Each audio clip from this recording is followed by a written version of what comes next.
بسم اللہ الرحمن الرحیم۔ السلام علیکم۔ خدیجہ وائس چینل میں خوش آمدید۔ تاریخ میں ایسی گنہگار عورتیں گزری ہیں جن کے بارے میں اللہ تعالیٰ نے اپنی کتاب میں بھی ذکر کیا ہے۔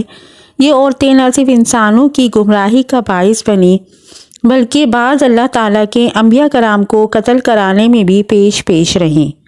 حضرت لوط علیہ السلام کی بیوی اردن اور اسرائیلی سرحدوں پر جہاں آج ڈیڈ سی یعنی نمکین پانی کی جھیل موجود ہے، نمک سے بھری اس جھیل میں آج زندگی کا کوئی نام و نشان نہیں ہے۔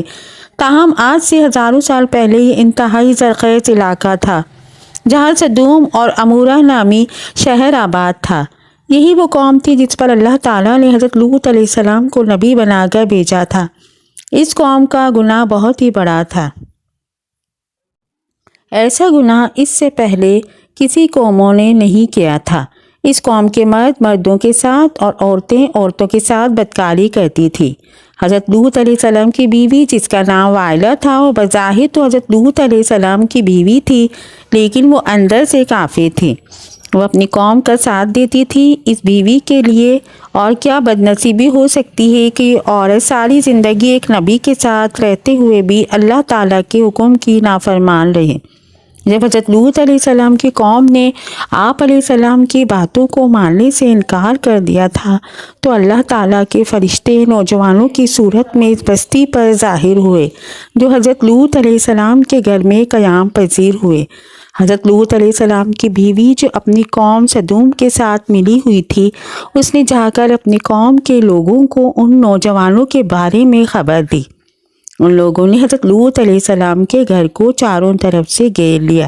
اس پر فرشتوں نے حضرت لوط علیہ السلام کو اس قوم پر عذاب لانے کی خبر سے آگاہ کیا اور آپ علیہ السلام کو حکم دیا کہ آپ اپنے گھر والوں کو لے کر یہاں سے نکل جاؤ۔ حضرت لوط علیہ السلام بھی راستے میں ہی تھے کہ ان لوگوں پر اللہ تعالیٰ کی طرف سے پتھروں کی بارش ہو گئی۔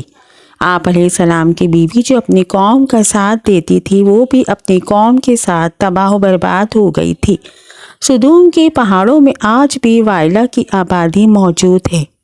حضرت لوط علیہ السلام کی بیوی کا تذکرہ قرآن پاک کے علاوہ بائبل میں بھی آیا ہے۔ نمبر 2، حضرت نوح علیہ السلام کی بیوی۔ قوم نوح شرک جیسے گناہ میں مبتلا ہو چکی تھی۔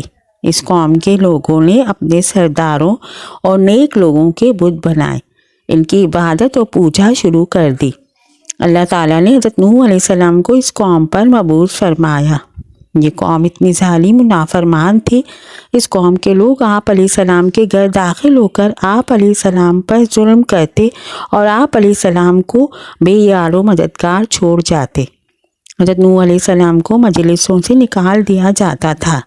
حضرت نوح علیہ السلام کی بیوی بھی ان کافروں سے ملی ہوئی تھی۔ مفسرین حضرت نوح علیہ السلام کی بیوی کا نام واہلہ یا واگلہ بیان کرتے ہیں۔ یہ عورت کافر ہی نہیں بلکہ ان کا رہن سہن بھی کافروں جیسا تھا۔ حضرت نوح علیہ السلام کی بیوی کافروں میں شریک ہو کر آپ علیہ السلام کو دیوانہ اور مجنون قرار دیتی تھی۔ یہ عورت بتوں کی بڑی تعریفیں کرتی ہیں۔ جب کوئی بندہ بتوں کو چھوڑ کر خدا کی طرف مائل ہوتا تھا تو یہ عورت اپنی قوم میں جا کر اس آدمی کا نام بتاتی تھی۔ اس سے اس قوم کے لوگ اس بندے کو مارتے اور پیٹتے تھے۔ اس طرح سے وہ بندہ بھی ڈر و خوف کے مارے پھر سے بتوں کی پوجا کرنے پر مجبور ہو جاتا تھا۔ وائلہ نامی اس عورت نے حضرت نوح علیہ السلام کے ایک بیٹے یام کو بھی کفر میں مبتلا کر دیا تھا، لہٰذا آپ کا بیٹا بھی ماں کی طرح کافروں سے مل کر آپ علیہ السلام کی مخالفت کرتا تھا۔ اللہ تعالیٰ نے اس عورت کی بدبختی قرآن پاک میں بیان کی ہے۔ جب اللہ تعالیٰ نے حضرت نوح علیہ السلام کی قوم پر سیلاب کا عذاب نازل کیا تو آپ علیہ السلام کی بیوی اور نافرمان بیٹا یام بھی اپنی قوم کے ساتھ برباد ہو گئے۔ نمبر 3، دلائلہ وہ عورت ہے جس کا نام کئی صدیوں سے بے وفائی اور دغا بازی میں بہت مشہور ہے۔ دلائلہ کا ذکر قرآن پاک اور بائبل میں پڑھنے کو ملتا ہے۔ واقعہ کچھ یوں ہے کہ حضرت موسیٰ علیہ السلام کی وفات کے بعد بنی اسرائیل کی قوم عمالقہ کے محکوم بن گئی تو اللہ تعالیٰ نے اس قوم میں بہت ہی طاقتور لڑکے کو پیدا کیا جس کا نام سیمسن تھا۔ سیمسن اس قدر طاقتور تھا کہ اکیلا ہی کئی ہزار بندوں کا مقابلہ کر لیتا تھا۔ قوم بنی اسرائیل نے اس بندے کی صلاحیت اور بہادری دیکھتے ہوئے سیمسن کو اپنے قاضی کے عہدے پر فائز کر دیا تھا اور اس کی طاقت کے ذریعے قوم عمالقہ پر فتح حاصل کرنے کی کوشش میں لگ گئی تھی۔ دوسری طرف قوم عمالقہ سیمسن کی طاقت پر قابو نہ پا سکے۔ انہوں نے اپنی قوم کی ایک لڑکی جس کا نام دلائلہ تھا، اس کو سیمسن کی بہادری اور اس کی صلاحیتوں کا راز دریافت کرنے کے لیے سیمسن کے پاس بھیجا تھا۔ سیمسن اس لڑکی کو دیکھ کر پاگل ہو گیا، وہ اس کی محبت میں دیوانہ ہو گیا۔ اس نے اس لڑکی کو اپنی صلاحیت کے سب راز بھی بتا دیے تھے۔ سیمسن نے کہا کہ اس کی طاقت کا راز اس کے لمبے بال ہیں۔ ایک دن موقع پاتے ہی دلائلہ نے سیمسن کے لمبے بال کاٹ دیے تھے۔ اسی رات قوم عمالقہ نے بھی سیمسن پر حملہ کر کے اس کو گرفتار کر لیا تھا۔ جب ایک دن قوم عمالقہ سیمسن کو گرفتار کر کے جشن منا رہی تھی تو سیمسن نے اللہ تعالیٰ سے دعا کی، اے اللہ تعالیٰ مجھے معاف کر دیجئے۔ اللہ تعالیٰ نے سیمسن کی دعا قبول کرتے ہوئے اس کی تمام طاقت واپس لوٹا دی۔ جس ستون کے ساتھ سیمسن کو باندھا گیا تھا، سیمسن نے اس ستون کو اپنی طاقت سے کھینچا تو سارا کا سارا محل زمین پر گر گیا، جس کے نتیجے میں دلائلہ اور قوم عمالقہ کے بے شمار لوگ موت کی گھاٹ اتارے گئے۔ جائزبل لبنان کے بادشاہ کی بت پرست بیٹی تھی۔ یہ چوتھی خاتون تھی۔ اس کی شادی قوم بنی اسرائیل کے بادشاہ اخیب سے ہوئی۔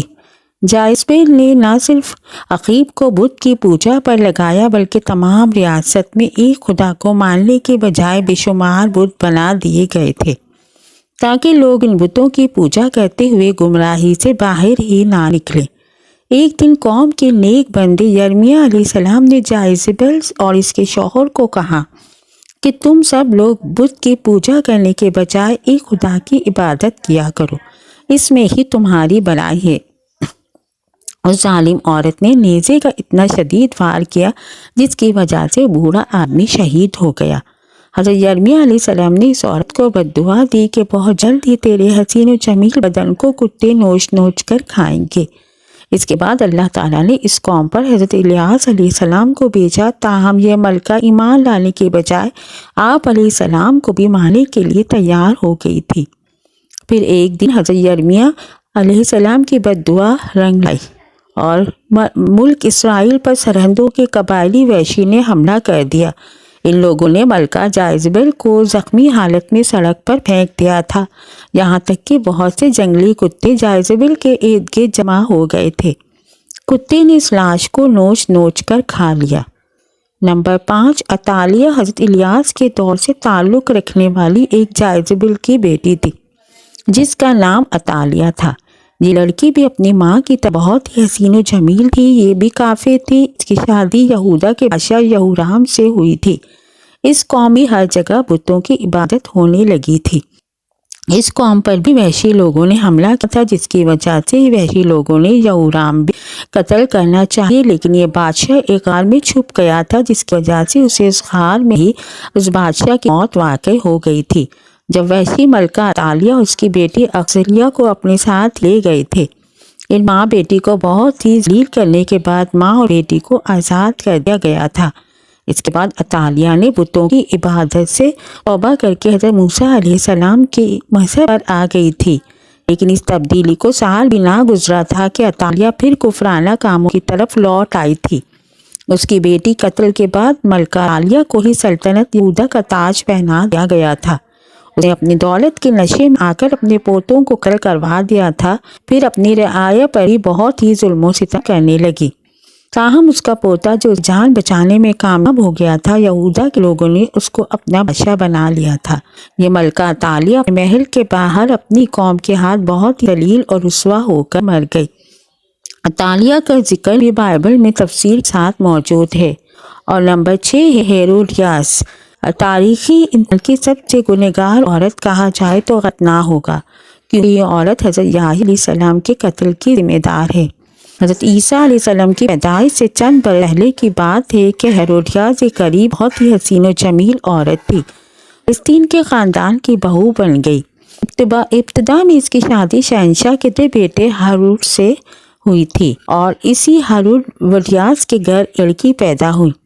تاہم جب وراثت تقسیم کے بعد جب ہارون یاز نے دیکھا کہ سب سے زیادہ طاقتور فلپ کے بعد اینٹی باس کے حصے میں آئی ہے تو اس نے اپنے شوہر کو چھوڑ کر اینٹی باس سے ہی شادی کر لی تھی۔ ان دنوں اللہ تعالیٰ بھی حضرت یحییٰ علیہ السلام جنہیں اہل کتاب اللہ کے نام سے پکارتے ہیں لوگ درس و تدریس دینے لگے۔ ہیرودیاس کو آپ کی دینی باتیں پسند، اس کی وجہ سے اس نے حضرت یحییٰ علیہ السلام کو قتل کروا دیا۔ ہیرودیاس کافی بار کوشش کی اپنے شوہر سے آپ علیہ السلام کے قتل کے احکام جاری کروا دے، اینٹی باس ایسا نہ کر سکا۔ ہیرودیاس کی بیٹی سلومی اب جوان ہو چکی، جب اس نے حضرت یحییٰ علیہ السلام کی معصومیت اور نور کو دیکھا تو وہ علیہ السلام پر فدا ہو گئی تھی۔ اس علیہ السلام کو گناہ کی دعوت دی، لیکن آپ علیہ السلام نے اس کی طرف آنکھ اٹھا کر بھی نہ دیکھا۔ اب یہ دونوں ماں اور بیٹی یحییٰ علیہ السلام کے خلاف ہو گئی تھی۔ ایک دن بادشاہ اینٹی باس کے سامنے سلومی نے بہت ہی بیہودہ ڈانس کیا۔ رقص کرتے ہوئے اس نے اپنے جسم کے سارے کپڑے اتار ڈالے۔ اس رقص میں بادشاہ نے بہت ہی دلچسپی لی تھی۔ اس کو سلومی کا یہ رقص بہت ہی پسند آیا۔ اس نے سلومی سے کہا کہ تم کیا مانگنا چاہتی ہو، میں تم کو حاضر کر دیتا ہوں۔ اس عورت نے جواب دیا کہ میں چاہتی ہوں کہ تم حضرت یحییٰ علیہ السلام کو قتل کر دو۔ بادشاہ جو کہ بھرے ہوئے محل میں سلومی سے عہد کر چکا تھا، اس نے یحییٰ علیہ السلام کو شہید کر دیا تھا۔ اس طرح سلومی اور اس کی ماں اس گناہ میں بھی شامل ہو گئی تھیں۔ ساتویں ام جمیل ابو لہب کی بیوی تھی، جس کا اصل نام عروہ بنت حرب ہے۔ اس کی آنکھوں کا بینگا پن نمایاں تھا، جس کی وجہ سے اس کو لوگ کانی کہا کرتے تھے۔ قرآن پاک میں اللہ تعالیٰ نے ابو لہب اس کی بیوی کو انتہائی سخت الفاظ میں کہا ہے۔ اس کی وجہ ابو لہب اس کی بیوی کا نبی اکرم صلی اللہ علیہ وآلہ وسلم کے ساتھ مشرکانہ رویہ ہے۔ یہ دونوں میاں اور بیوی آپ صلی اللہ علیہ وسلم کو تکلیف اور اذیت پہنچانے کا کوئی بھی موقع ہاتھ سے نہیں جانے دیتے تھے۔ روایت کے مطابق ام جمیل نبی اکرم صلی اللہ علیہ وآلہ وسلم کی راہ میں کانٹے بچھایا کرتی تھی۔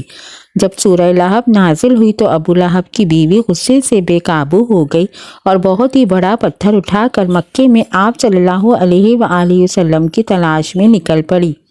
یہ کعبے میں ابوبکر رضی اللہ تعالیٰ عنہ کے سامنے اس حالت میں آئی کہ اس کے منہ سے جھاگ نکل رہی تھی۔ نبی اکرم صلی اللہ علیہ وآلہ وسلم کے خلاف انتہائی نازیبا الفاظ بھی پڑھا کرتی تھی۔ حالانکہ آپ صلی اللہ علیہ وآلہ وسلم اس وقت حضرت ابوبکر کے ساتھ ہی موجود تھے، لیکن اللہ تعالیٰ کے رحمت و کرم سے ام جمیل آپ صلی اللہ علیہ وآلہ وسلم کو نہ دیکھ سکی تھی۔ وہ وہاں سے گھر کی طرف روانہ ہو گئی تھی۔ بے شک ام جمیل تاریخ کی بدترین عورتوں میں شامل ہے، کیونکہ اس نے نبی اکرم صلی اللہ علیہ وآلہ وسلم وجہ تخلیق کائنات حضرت محمد مصطفیٰ صلی اللہ علیہ وآلہ وسلم کو بے شمار تکلیفیں پہنچائیں۔